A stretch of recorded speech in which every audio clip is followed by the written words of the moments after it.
Petrol to increase by between 83 and 87 cents a litre. And Agang embarks on recruitment drive as it prepares for its first elections next year. With this news update, I'm Busima Kutulela.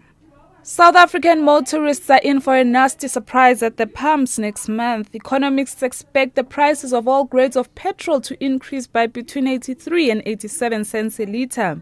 This means it will cost between 40 and 50 rand more to fill up an average car. The rand weakened by more than 2% against the US dollar in the second quarter of 2013. Efficient Group economist David Rood.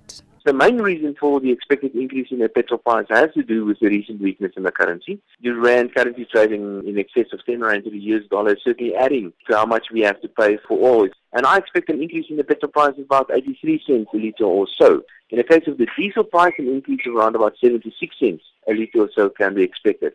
Econometrics economist Laura Campbell. The rand has weakened further over the course of June as well.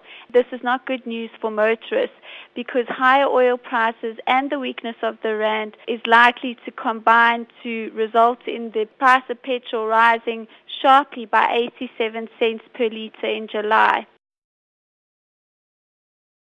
Agang says it will embark on a massive recruitment drive as it prepares for its first elections next year. The party will be officially launched in Pretoria today.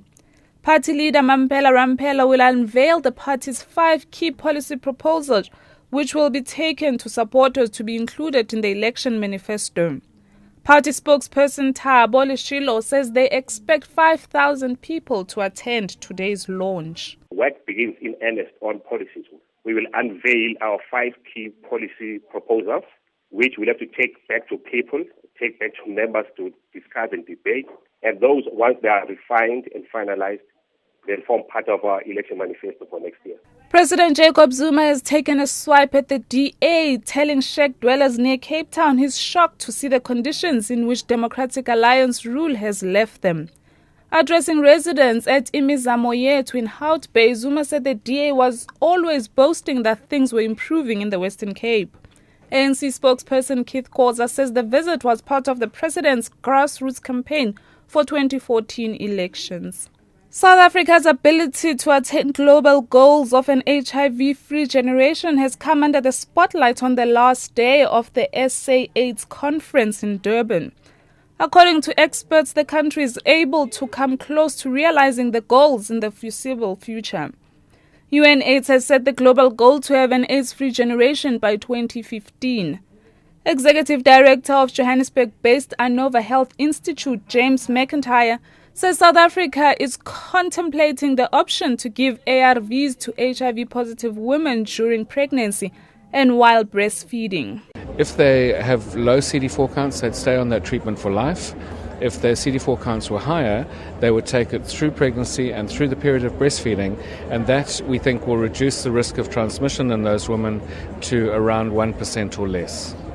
And finally, the Medical Research Council, Gita Ramje, says South Africa should not be lured into complacency by the success of the ARV rollout.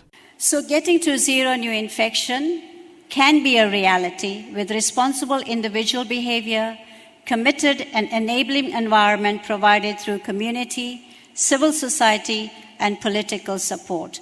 South Africa as a whole, if we all come together, we can get to zero.